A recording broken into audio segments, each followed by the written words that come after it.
আমি তো কেরানীগঞ্জে একটানা 7 বছর জুমা পড়াইছি বাজার মসজিদে, তার পাশেই হলো তার বাড়ি। বাবার লাশ হসপিটালে পড়ে আছে, 4টা ছেলে বলল বাবার লাশ আনতে গেলে তো 12 লক্ষ টাকা দেওয়া লাগবে আইসিইউর বিল। সন্তানরা বলল মইরা গেছে, মরা মানুষের লাগে আবার টেহা দিমু কে? অথচ বাবায় 1000 কোটি টাকার মার্কেট রাইখা গেছে। মেয়েরা বলতে আছে আমার ভাইগুলা হইছে গাঁজাখোর। সন্তানদের কথা, যেই টাকা দিয়া বাবার লাশ আনবো ওই 12 লাখ টাকা দিয়ে আরো কিছুদিন বাবা খাওয়া যাবে। মারহাবা। আউযুবিল্লাহ না নাউযুবিল্লাহ? জি, এই হইতে আছে দেশে বর্তমান। প্রিয় ভাইয়েরা আমার, সাধারণত মেয়ে যতই খারাপ হোক তারপরও বাবার প্রতি ভালোবাসা একটু বেশিই থাকে। মেয়েরা হাতের রুলি, কানের দুল, গলার হার এগুলো বিক্রি করে বাবার লাশ নিয়ে আসছে। মেয়েদের কথা হলো, যেহেতু আমার আব্বা সম্পদের পাহাড় রেখে গেছে, একটা দোকান বিক্রি করলে তো এরকম 13টা বাবার হসপিটালের বিল দেওয়া যায়। অথচ ছেলেরা বাবার লাশ আনে নাই, মেয়েরা হসপিটালে গিয়া কানের বালা, হাতের রুল বন্ধক রেখে টাকা নিয়া বিল দিয়া মেয়েরা বাবার লাশ নিয়ে গেছে। এই জন্য রসুল বলছে, খবরদার মেয়েদের সাথে খারাপ ব্যবহার করবা না। যার 2টা মেয়ে হয় সে যদি লালন পালন করে বিচারের ময়দানে আমি নবীর সাথে আবার জান্নাতে পাশাপাশি থাকবে। উত্তম আদর্শ শিক্ষা দেওয়া লাগবে। কি শিক্ষা দিবেন? রসুল বলেন, আল্লিমু বানাতাকুম সূরাতান নূর। ও সন্তানের মা, তুমি তোমার মেয়েটাকে সূরা নূর শিক্ষা দাও। সন্তানের বাপ, তুমি তোমার মেয়েটাকে সূরা নূর শিক্ষা দাও। যেই মেয়েটা কোরআন জানে না, কোরআন বুঝে না, সেই মেয়েটা এক সময় স্বামীর খেদমত বুঝবে না। এজন্য মেয়েদেরকে বেশি ভালোবাসবেন। বাবার দুর্দিনে, মায়ের দুর্দিনে মেয়েরা মা বাবার পাশে দাঁড়ায়। প্রিয় ভাইরা আমার, এজন্য ছেলে মেয়েদেরকে আল্লাহ এবং নবীর সাথে পরিচয় করায়া দিবেন। কিয়ামতের ময়দানে কিছু সন্তান মা বাবার বিরুদ্ধে মামলা দায়ের করবে। রব্বুল আলামিন ডেকে বলবে, সন্তান রমজান মাসে কেন রোজা রাখলি না? টাইম মতো কোচিং এ গেছো না? হওয়া গেছি। বয়স কত? 14। বয়স কত? 16। বয়স কত? 18। তো বুইরা খাড়াস হয়ে গেছে। দামরা কোচিং করো, প্রাইভেট কর, পড়ো, প্রাইভেটে যাও, স্কুলে যাও, রোজা কেন রাখলা না?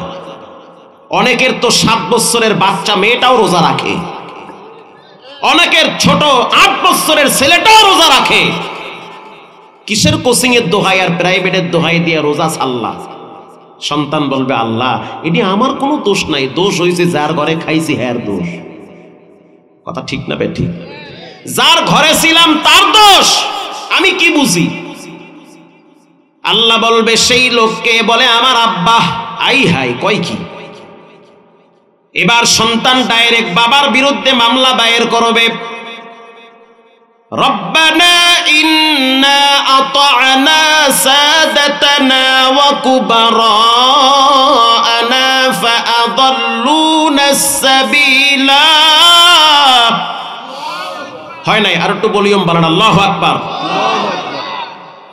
রব্বানা আতিহিম যিফাইনি মিনাল আযাব।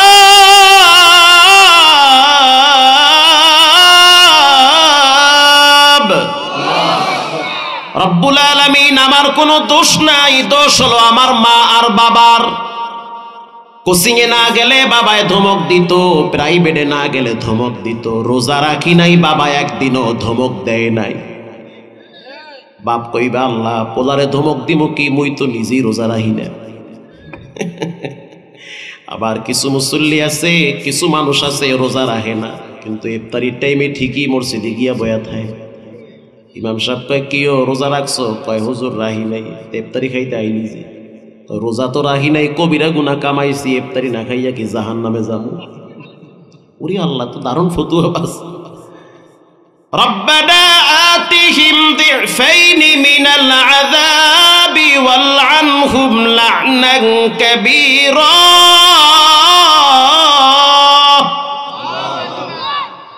সন্তান বলবে আল্লাহ আমার দোষ নাই, দোষ হলো আমার আব্বা আর আমার মার, এই দুইজন রে বাটাম ফাটা দেন, এই দুইজন রে ধরেন। আমি আমার আব্বারে দেখছি, উরি আল্লাহ, আজরাইল কি হেঁটছেও শক্ত, চিকন কঞ্চি নিয়ে মসজিদের সামনে বয়া থাকতো। একদিন নামাজে দেরি করে গেলে পাছার কাপড় টান কইরা বিসমিল্লাহ ছাড়া 3টা মারতো। আর আমনে পোলা লইয়া বইয়া বইয়া কিরম ভালো দেখেন, পোড়ালে নিয়ে বয়া বয়া মোবাইলে গেমস খেলায় বাপ পোলায় মিললে আছে না নাই? অভাব নাই। রাগ করতেছেন নাকি? একটু রাগ করেন না, অসুবিধে। আমি তো ওয়াজ জমাই আরো 10 জায়গায় আবার চিন্তা করি না, বহুত জমা আছে ওয়াজ, আল্লাহর দয়ায়। প্রিয় ভাইয়েরা আমার, কলিজার ভিতরে কথাগুলা লাগাবেন। চেয়ারম্যান সাহেব বলল ছেলে মেয়েদেরকে নামাজের কথা আপনি বলবেন, কারণ সন্তানদেরকে নষ্ট বানায় মা বাবা। সন্তানদেরকে নষ্ট বানাবার মূল নায়ক হলো মা আর বাবা। সন্তানকে জানায় দেন খবরদার নামাজ ছাড়া যাবে না। মেয়েটাকে জানায় দেন কোচিং প্রাইভেট সব পড়ে, ফজরের নামাজ আগে। নামাজ পড়ছো পড়ি নাই, কিসের তোমার কোচিং প্রাইভেটের গুল্লি মারি, সব ফালাও। এটা মায় কেন বলে না? খালি ওয়াজে আইয়া খিচুড়ি নিয়ে ব্যস্ত। বাপ ছেলেকে বলবে। আল্লাহর নবী হলো বাচ্চাদের জন্য রহমত, আল্লাহর নবী হলো মুরব্বীদের জন্য রহমত। আল্লাহর নবী বলেন, ও দুনিয়ার যুবকরা, খবরদার মুরব্বীদের সাথে বেয়াদবি করবা না। রাসূল বলছে বিদায় বেয়াদবি করি না, রাসূল বলছে বিদায় মুরব্বীদের সাথে বিন্দু পরিমাণ খারাপ আচরণ করি না, কারণ কথাটা আমার না, কথা হলো রাসূলের। পৃথিবীর সব নেতার আদর্শের ভিতরে ভেজাল আছে, গন্ধ আছে, কিন্তু আপনার আমার প্রিয় নবীর আদর্শের ভিতরে বিন্দু থেকে বিন্দু পরিমাণ কোনো দাগ নাই। ওয়া ইন্নাকা লাআলা খুলুকিন আযীম।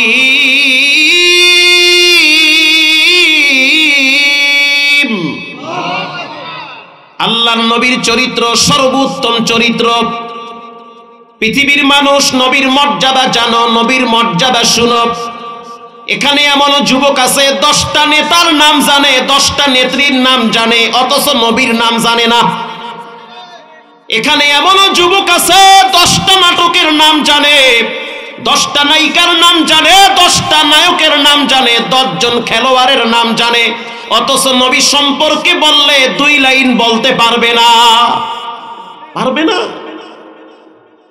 এজন্য যুবক ভাইয়েরা আমার, রসুলকে চিনতে হবে, রসুলকে মানা হলো ফরজ। রসুলকে মানা কি? ফরজ। আল্লাহকে যদি মানতে চান রসুলকে মানতে হবে।